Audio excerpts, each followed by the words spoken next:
Okay, in this video, I want to explain to you guys the approach I use when I'm taking any positions, my strategies, my ranges, and so forth. Okay, so very first of all, I would like to start with the DXY index. It's the US dollar index. It's it's an index fund of the euro, Japanese yen, British pound, Canadian dollar, Swedish krona, and Swiss franc. So it's not really equally weighted, but the US dollar is what most commodities are priced in. It's a large chunk of the of the world debt. So stable government, all of that kind of stuff. So what happens is in a scenario like this, where the DXY rises, it means that the dollar strength is increasing. So more people hold dollars, and they would typically sell their assets like stocks or commodities to hold more dollars. Okay, so let me show you how I got to these levels or these ranges. So let's just clear all drawings. So I always like to start on a yearly range. 6 months, let's just draw a year. Okay, so this gives us an indication of what the DXY did in various years. All right. So then I start identifying the ranges. Let's just do for now 2022, 2023. As a matter of fact, let's just do this year for now. Okay, so I would start with 2023. I would mark that level, and I would call this one 2023 high.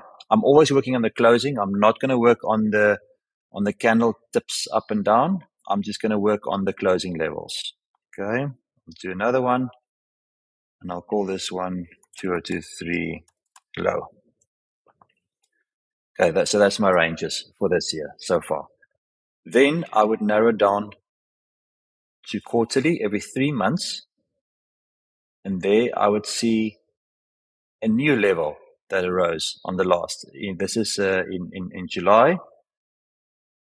So then I would add an additional level, maybe a different color to make it orange. I'm going to do that one, and I would do this orange. And I would say this is going to be July high.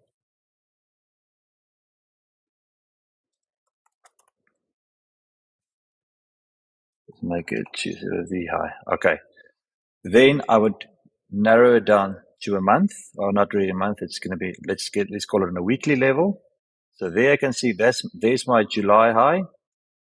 There's my 2023 low, and that's the high. Okay. So what I would then do is I would add another level on that one, call it another color. I would call this one, this will be 24 July low.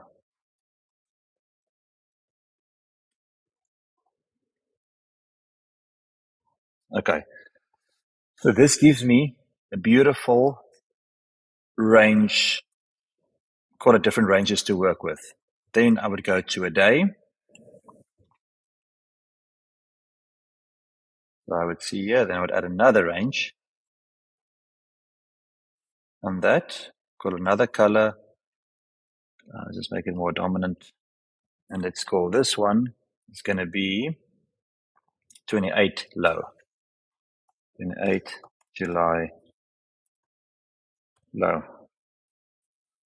So now I've got a bunch of beautiful levels that I'm working with. All right. So what happened yesterday that I got out of my position? So I like to trade on the 4 hours. So yesterday we broke the 24 July low. The moment that broke with this size candle told me that we are definitely going to go higher. So we're on the resist, or we're on the support of the 2023 low. Just almost at the border of it. If we're going to close above this level, which is pretty much where we are now, then I definitely see us going higher to this particular level, to July 2023 high. So this upside then tells me I would also rather like to sit in dollars. Okay, so this is my first indication. So this gave me Whoops, this gave me my sell signal yesterday. I could have maybe just moved my stops to break even, but because I had a crappy trade week last week, I'd rather just bank the profits and sit in the sidelines and wait for new direction. So this was my first indicator. My second indicator, what I like to use when trading crypto, is BTC. So I've done the same levels on all of them. So if you want, we can close all these drawings.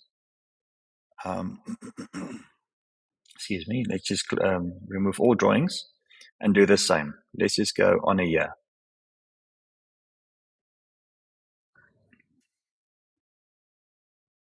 Okay, so this is BTC's action for 2023. So there was the bottom close, there was the starting open, and there was the top close for this year so far. So that one, it's 2003 high.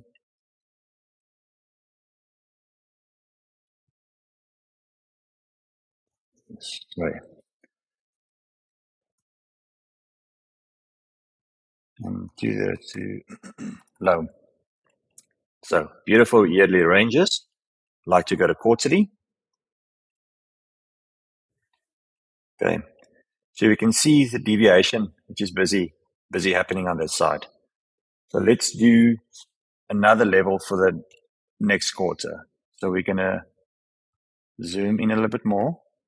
So that's going to be that level. We make it another color. We call this one, what is this, July.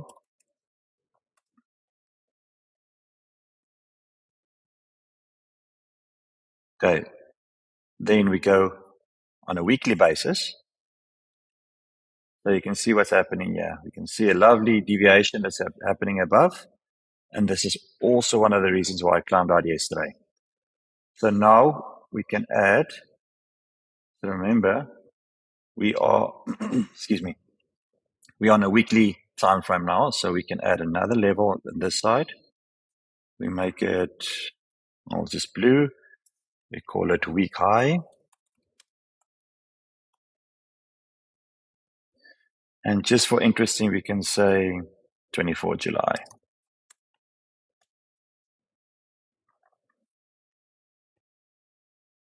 And we add another one on this side. We haven't closed the week yet. So, but let's just do it for this purpose.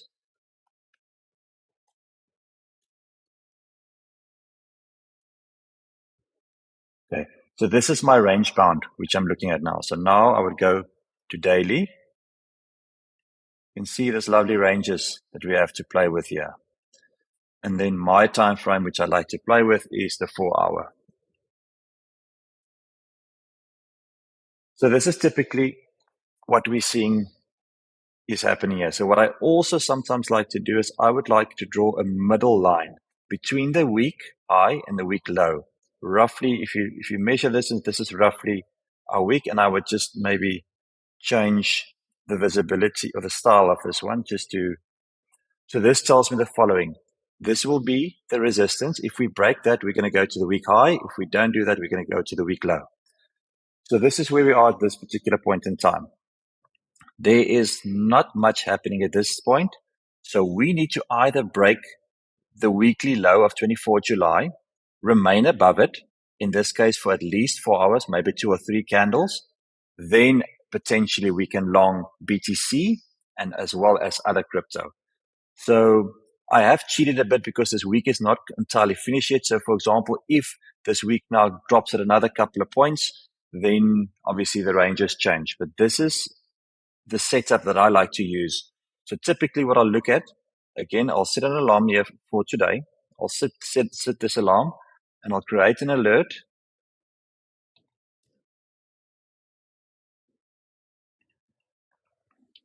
And I'll call this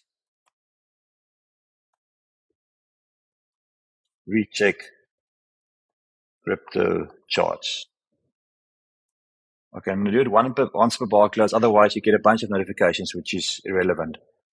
So this is my kind of setup that I like to do. So once I know that the DXS is going, apologies, the DXY is going up, I know everything else is pretty much going down. So we hope now, if we want to start taking longs here, we hope now this closes below the 2023 high, which I don't think this is pretty strong movement here. If you close above that, we're probably going to go higher.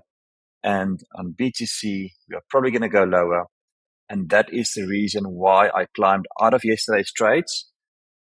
Like I said, I could have left it in profit loss at zero, or at least at breaking even.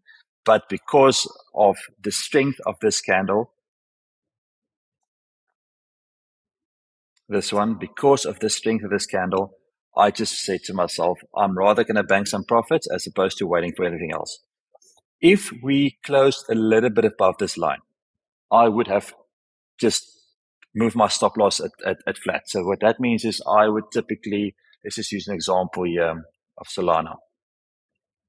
So what I did yesterday was I said, watch the 4-hourly close. So there was a beautiful bunch of 4-hourly closes here. So I could have gone long on this one. So let's say I went long, I would put my stop loss around about this area and I would start trading up. My usual rule of thumb is once my position is in a positive of 10%, I start using my stop losses and put it into break even. So as we go closer to this level, I would also revisit the volumes, the strength of the movement, and I would move my stop loss to the next level, which is roughly about here, as well as my profit-taking target. So I would move everything up as opposed to what the market is doing. So that is generally the setup I'm looking at. I like to use Fibonacci's as well. So when I use BTC and the DXY, I always like to rather look at a macro approach. What is the year, the quarterly, the daily, the weekly? What are they doing? But when I really want to nitpick and get my exact levels, I would seldomly also use the Fibonacci's in conjunction with volumes, because that tells me historically what levels was very attractive to traders.